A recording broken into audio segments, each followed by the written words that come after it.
Hey, everybody. Welcome to another episode of The Executive, a place where entrepreneurs, investors, and operators share their advice and life lessons on how to make it at the highest level.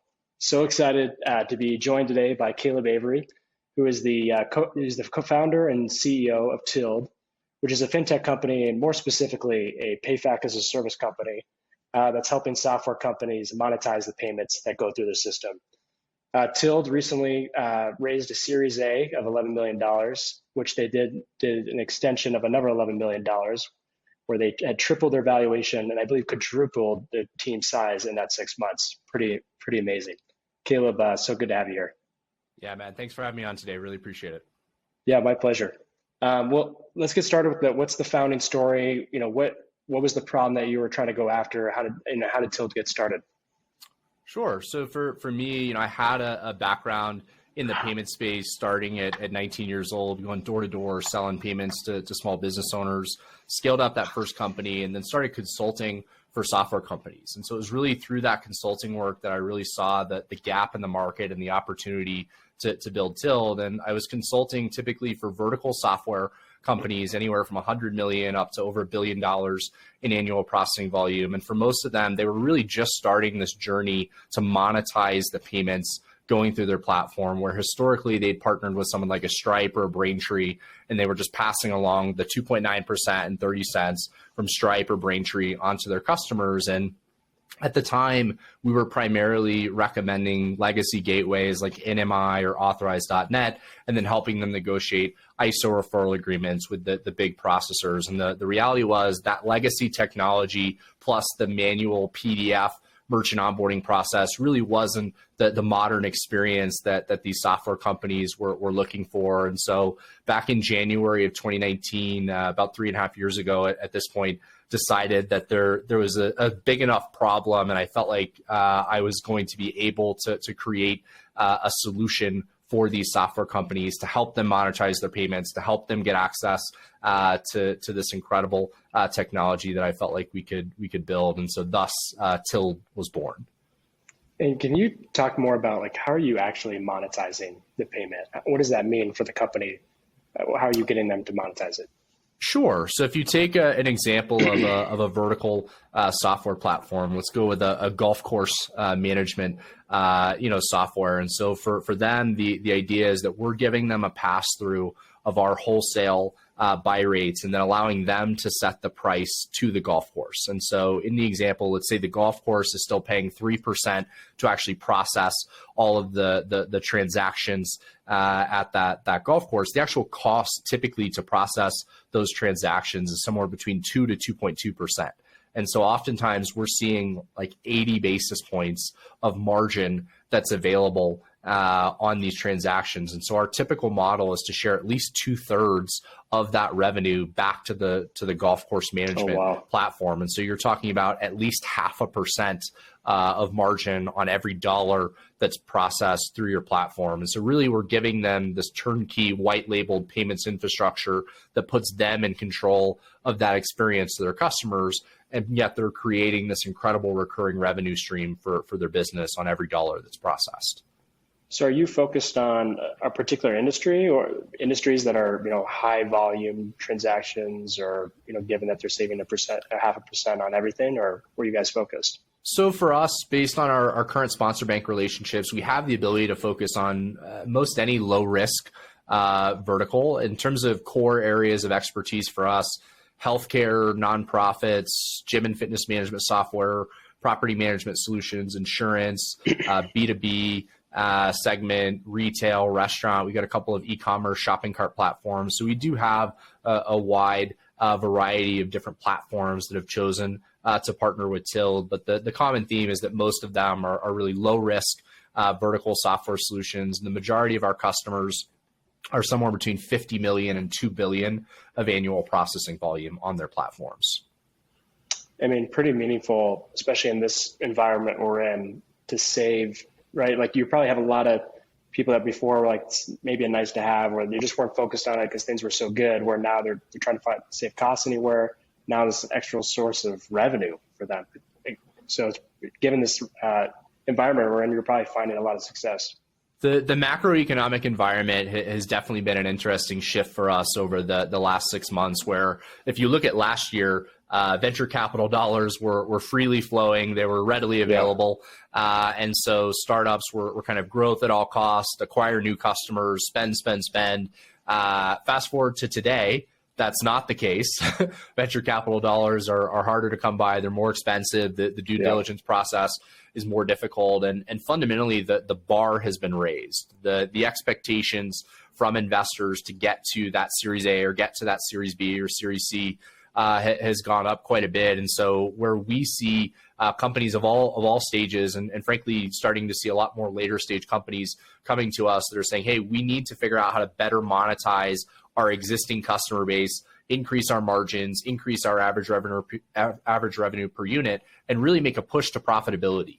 And when you think about the idea of integrating in payments, especially if you're partnering with Tild, one, it's a relatively light lift from a development perspective. So realistically, you could be up and running in under 30 days if you really prioritize getting this build done. And for some companies, you're seeing them double their margins.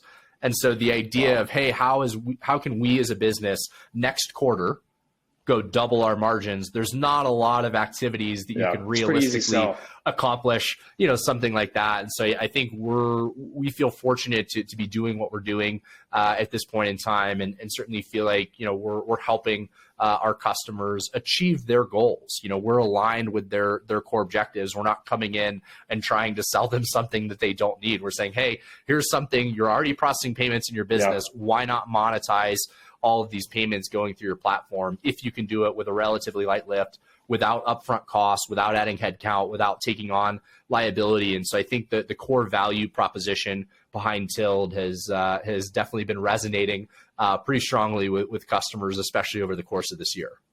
Well, it's clearly resonating. You raised $11 million, and then you raised another $11 million as a Series A extension. Can you talk first about why you guys did an extension and what that really means versus going and raising a Series B? Sure.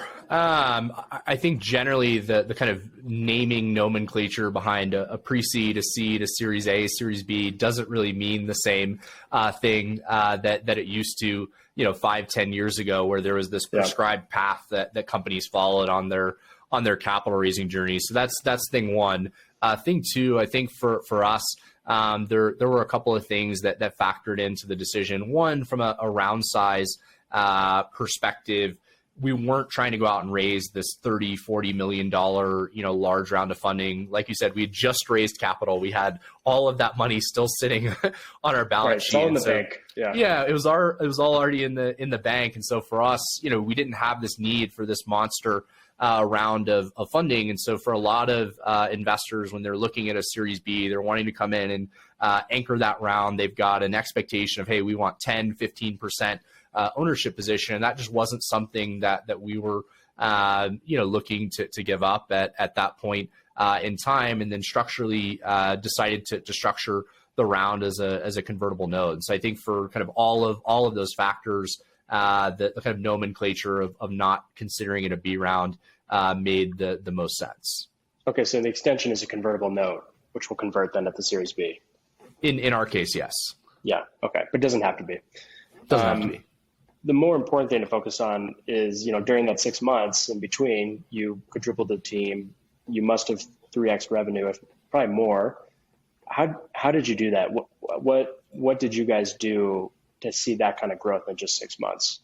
So I think one of the things that we found in the early days is that we had spent a pretty significant amount of time thinking about the messaging, the positioning, and how we were going to niche down in our particular sector, and then looking at how that would influence our go-to-market strategy. And so for us, we had built up a wealth of content, and we're really from day one ready to put the pedal down, on the accelerator on the go-to-market strategy. And so we came out of the gate hot, and so we were able to sign up. Yeah, and I think we had spent a long time getting prepared. It wasn't like, all of a sudden we're like, oh, it's time to go to market. Let's just, figure this thing out. It's like, no, we'd been preparing for well over a year for what that go-to-market motion was going to look like. And so even prior to our product launch, we already had a pretty significant pipeline of customers. And, when I think about that decision, a lot of founders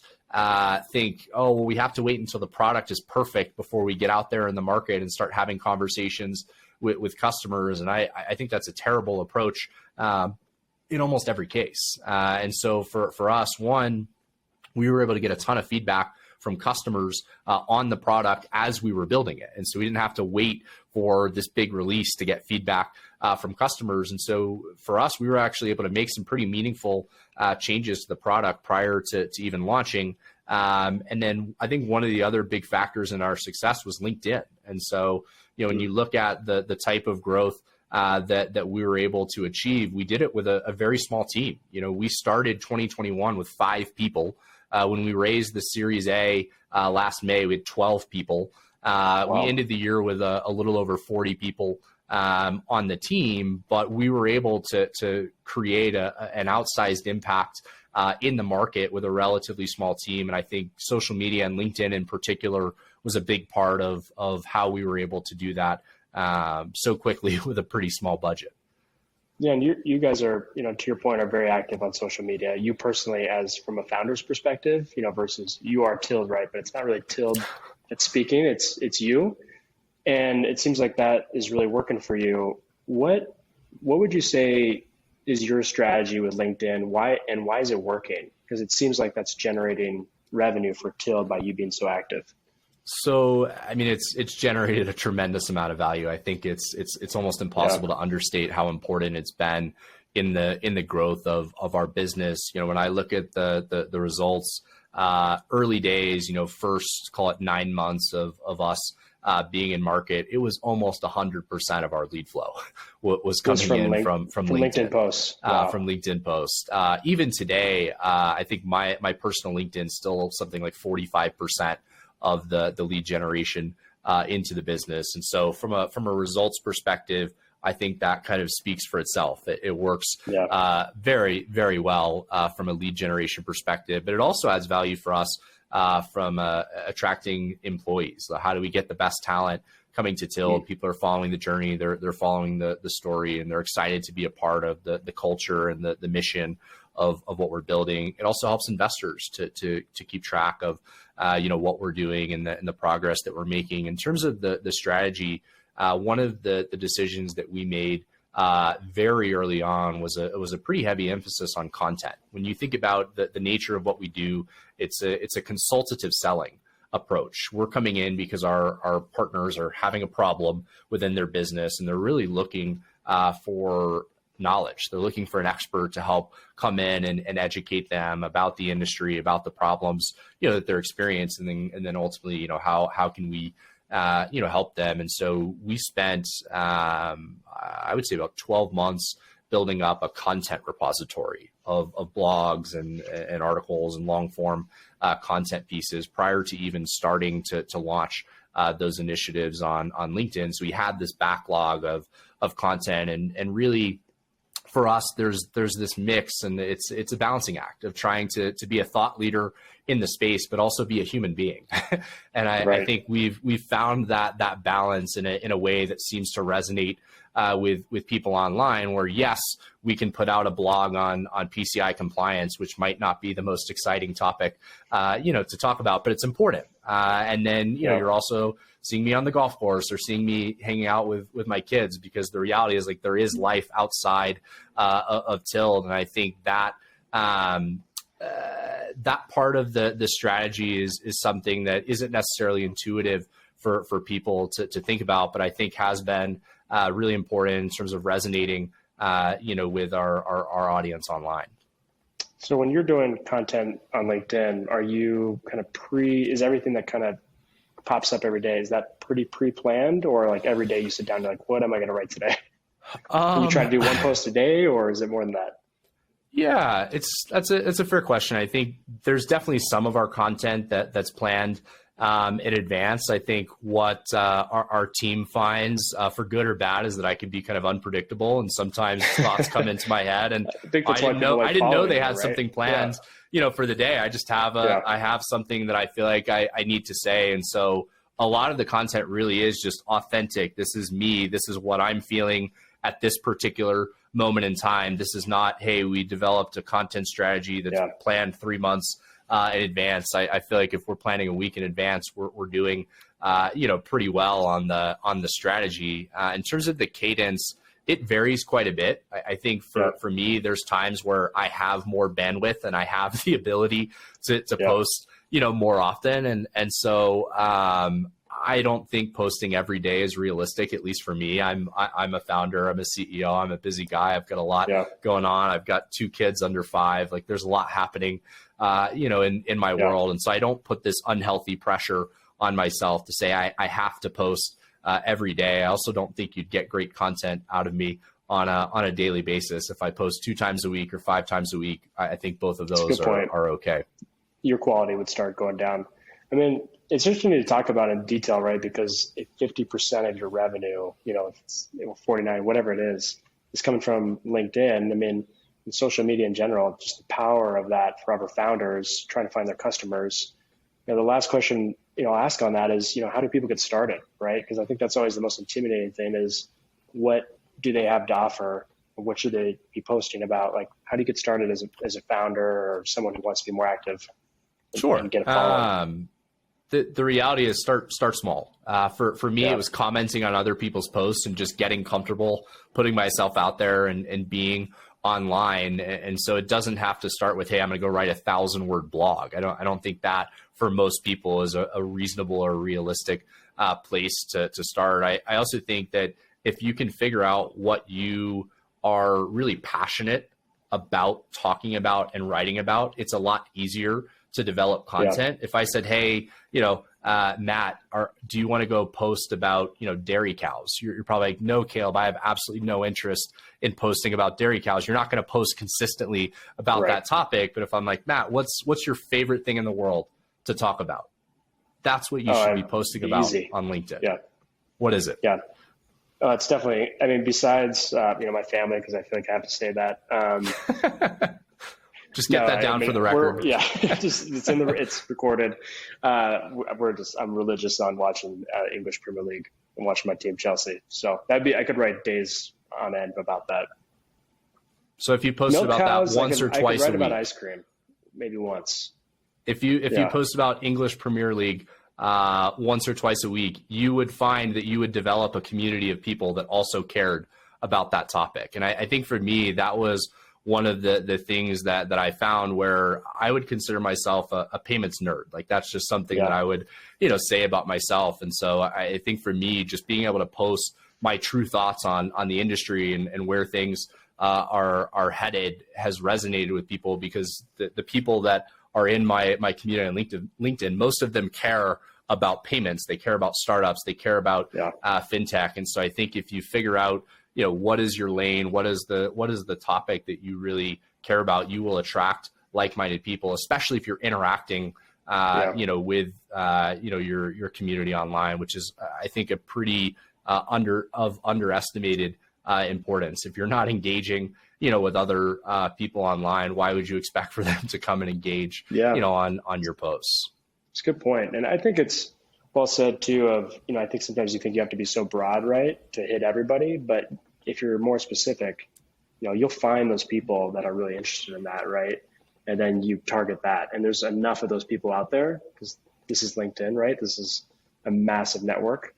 It's just amazing, like the power of that. The other thing, and before getting too far on kind of where you're at today, that's interesting to talk about is, it's easy to, probably now there feels a little bit of relief of where you're at. You're growing fast. There's a lot more people as part of the team. But in the beginning, you mentioned it was really 5 people for 2 years, right? Just absolutely grinding on this, haven't raised capital. What was that like in that beginning part when you're like, is this going to work? And it's just 5 of us. Yeah, I feel like that's a question that I ask myself every day. But certainly certainly in the early days, it's a reasonable question where I'm putting in my own money. I had at the time one little kid at home, eventually a second little kid at home, and wife starts asking questions like, how is that tilled thing coming along? We got to buy diapers here. Right. But I think for me, I surrounded myself with some incredible people in the early days that made it fun. I mean, the reality is it is an absolute grind. In the early days, you're iterating constantly. The model's changing. The business wasn't named Tilled when I started to put that out there. It's like there wasn't a name, there wasn't a website, there wasn't this fantastic pitch deck. It's like I have an idea, I see a problem in the market, I believe that there's an ability for us to go fill this gap in the market, but it's this iterative process. And the more that you can surround yourself with people that enjoy that part of the journey, the more likely you are to be successful. And one thing I know about Tilled is, as you've grown, you have an amazing retention rate. So I think you probably would credit that to culture in some fashion. Culture means a lot of things. How have you retained people so well at Tilled over the last 3 years? It's been 3.5 years. Culture, I'd say, is definitely a pretty key component. And you're right. There's a couple of aspects to culture. And to me, I think some people try and simplify culture to, do you have a ping pong table, at the office? And to me, right, that's a pretty lazy way to think about culture. I think for us, one aspect of that culture is creating a culture of alignment and accountability, where people on the team really understand the mission, where we're going and where we're driving to, with the business. And if you can feel like on a day-to-day basis, you're contributing to that mission, you're contributing to, the success of the organization, you actually care about the organization, succeeding. I think that's one part of it. I think a second part is, really we care about the people on our team, and we care about, their lives and their ability to have, work-life balance. And so, one of the things that we talk a lot about at Tilled is this idea of fairness and transparency. And I think transparency can mean a lot of things to a lot of different people. And to me, it's a lens that you apply when you're making key decisions in the business. And that's both, externally thinking about pricing and how we structure our contracts, but it's also internally, how can we be, more transparent across the organization? My calendar is public. And so anyone across the organization can see Caleb's at the dentist, or Caleb's at the golf course, or I'm picking up my kids, from school. And so I'm not hiding, what I'm doing, in my day to day, but it's also focusing on some of the policies across the organization. We do, half day Fridays, which, you and I have talked about, which I think is a phenomenal benefit, for our team that puts in a ton of hours to make Tilled successful. We've got great PTO policies. We've got great, parental leave policies. And so we really try and be mindful about the culture that we're creating at Tilled. And I think that intentional focus on the culture is something that I think the team feels, but certainly the retention rates, would show that they seem to. And you talked about this a little bit, but what does work-life balance mean at a startup, right? Because I think there's a lot of debate on how hard you have to work, what you have to sacrifice. And you probably feel that the most as a founder. You probably feel like you have to always be working because you sometimes see it on social media. But what does that mean for you, and what does it mean for the rest of your team? Sure. I think work-life balance in general is... It's a tough concept. It implies that you have to kind of sacrifice one or the other. And I think for me, I know what I need to do within the business. I know, what I need to accomplish. And for me, I don't believe that working, 80, 90, 100 hours is the best way to actually achieve those objectives. I think for me, it's looking at what do I need to accomplish within the business, but also what's important to me at home. And the reality is, what you define as important within your life is how you're going to set up your calendar. It's how you're going to spend your time. And so for me, it's basically saying, what are the things that are really important for me within my home life? I want to drop my kids off at school every day. If they have, a ballet recital, I want to get to that. And so I prioritize those things within my life. And the kind of practical reality being a founder is almost all of the rest of that time goes into work. And so it's like whatever time I don't allocate towards my family gets sucked up for work. But if you don't intentionally set aside that time and draw the boundary and create that division of, hey, here is something that's non-negotiable, I'm going to spend this time at home, I think it's really easy to slip into the pattern of all of that time going towards work. And that's when you feel that you're out of balance because you're not creating that priority and that boundary within your personal life. Yeah, and I think you use the word intentionality, right? I think that seems like the key, right? To actually maintain that balance is being so intentional of the things that matter most to you on either side of the spectrum. For your role, you're the CEO. We're talking about balance, time management. Where are you putting most of your focus right now? Where are you spending your hours? What's driving the highest ROI now for you as the CEO?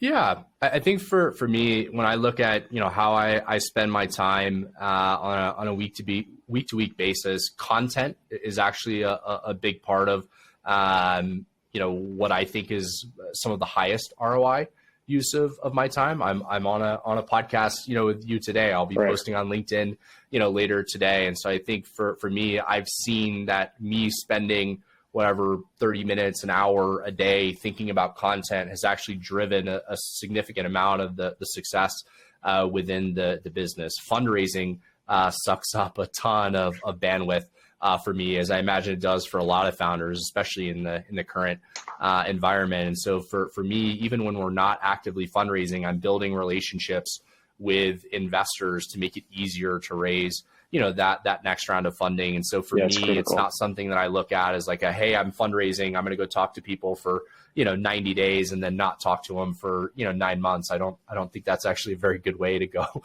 about you're building running relationships, a fundraising process. And so to me, that's just a constant. That is a constant part of my calendar on a weekly basis that I'm out there speaking with current investors, potential future investors, and building those relationships. And then internally, I spend a lot of time thinking about the team dynamics. I feel like for me in the position that I sit in, I'm fortunate that I have an amazing leadership team that I get the opportunity to work with, day in and day out. And so for me, I spend a lot of time thinking about the dynamics across the team and how can I unblock those leaders and how can I empower those leaders to be more successful, within their functional areas, because especially as the organization grows, we're almost 70 people at this point. It's not practical for me to be in the weeds and kind of solving the kind of individual, day-to-day problems. It's more about finding the right people and empowering them to grow their teams and to be successful, but create that clear, accountability and alignment across the leadership team, and then let them get after it. I think Keith Raboy from Founders Fund called it, he's like, I'm the CEO or the CEO, whoever it is at that time, is like the task rabbit for the rest of the leadership team at times, right? Just trying to block everything that's in their way so they can go do what they're best at. It's like, whatever you need, like, let me just go take care of that real quick so you can be the best at it, and just like constantly doing that. But for you, like, you obviously have, you got to be spending your time really wisely too. Are there certain kind of productivity hacks you found or certain ways you do things to make sure you're being most productive with your week?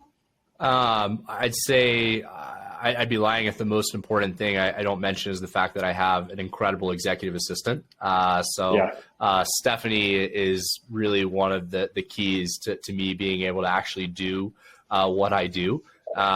She's been with us for over a year at this point, and I cannot understate the value that she brings to me on a day-to-day basis for me to really be able to focus on the most important things that only I can do within the business. So that's probably productivity hack number one. I think number two, really thinking critically about the recurring meetings that I have on my calendar. I think for any one of us, if you actually take a really hard look at your calendar, there are meetings that either don't drive any value whatsoever for anyone, or you shouldn't be in that meeting. And so I think for me, I'm constantly reevaluating, especially those recurring meetings that I have on my calendar to say, is this meeting in general necessary? And if it is, do I actually need to be in attendance at that meeting? And so I think between Stephanie and eliminating those recurring calendar invites, I free up as much time as I can to then be filled later by other meetings. Yeah, and definitely important probably to do a calendar audit every once in a while, right? Where you go back and look, like, absolutely, where did I waste so much time? Through this journey, I'm sure you've gotten a lot of good advice, through investors, mentors. Is there a piece of advice that's really stuck with you as like, that was really helpful at that given time and has been the most meaningful? So best advice that I've gotten, I think we've talked about it a little bit throughout the podcast today, but just the importance of building a personal brand. When I was first starting my journey on LinkedIn, I was watching what some of the other founders that were seeing success on the platform. And one of the concepts that they consistently talked about was this idea of a personal brand and the fact that, the CEO or the founder of the business can really have an outsized impact on the ability to market for the business. And, one, it's incredibly effective for the company. I talked earlier, 45% of our lead flow at Tilled, comes in through my personal LinkedIn, but that's also an asset that I'll have after Tilled. And so, whatever business I build next, I'm not starting from scratch. When I started really actively posting on LinkedIn around the start of the pandemic, I only had about 500 followers on LinkedIn. You don't have a very big megaphone with 500 followers on LinkedIn, but at this point, almost 11,000 followers on LinkedIn. And so the organic reach that my content gets is orders of magnitude larger than it started, a few years ago, but it takes a long time to build up that asset. And so I would highly encourage, founders to really be conscious and thoughtful about how they can leverage that personal brand, both in their business today, but also look at it as an asset that you take with you throughout your career. That's a really good point beyond the company you're working on now. Yep. I don't know if you're a big reader or not, but I'd love to hear favorite books or the ones that have helped you most on the journey. Do you have a particular one that you'd call out? I do. Yeah. I think for me, Peter Thiel's 0 to 1 is a book that I think a lot about in my day to day, and just the idea that to build something truly successful, you have to go from 0 to 1. You have to create something that hasn't been created before. I think there's a quote that he has that's something along the lines of like, every business is successful exactly to the extent that they can create something that hasn't been done before. I may be paraphrasing, slightly there, but it's the idea that you have to build something new. You have to build, something different to truly create, a game-changing business. And I think that concept is something that is a challenge to actually achieve in real life, but it's a pretty good goal and a pretty good bar to try and measure yourself against. And I'm also a big quote person. Do you have a favorite quote, or was it similar to what Peter Thiel just said? I feel like that's a quote that really resonates with me, and so I'm gonna leave you with that quote. That's perfect. To end us, any parting advice as we wrap up for other founders, CEOs, and obviously I think the social media one is a really important one that maybe some people take for granted, but is there any other advice you'd say you'd really give to other founders and CEOs? I'd say don't sleep on culture. I think the culture that you create within the business, it's oftentimes hard to measure on a P&L, but if you can create that healthy culture within the business, I think you'd be surprised at how effective the organization can really be. Yeah. Clearly you've done a really good job of building your culture, and it's incredibly important, right? As the team grows, you can't be everywhere, right? And so you get that culture right in the beginning. Hopefully it just continues to build on that as you go beyond 70 people. Yeah, I think you're going to quadruple again. And we very well may. I certainly hope that we do. The question is kind of in what time frame. I think one of the things that I've talked about before is the idea that every new person that you bring on to the team changes the culture of the organization. And so if you can set up your leadership team with people that embody the culture that you're trying to set within the organization, then they're at least more likely to bring others on to the team that foster that same culture as the organization grows. That's well said. Caleb, really appreciate you being on the executive, and really excited to see where Tilt goes, and I'll be following on LinkedIn. Yeah, I appreciate it, Matt. Thanks for having me on today. And if anybody wants to follow us, LinkedIn is a great place to do that, or check us out at tilled.com, TILLED.com. Thanks, Matt. Awesome. Thanks, Caleb.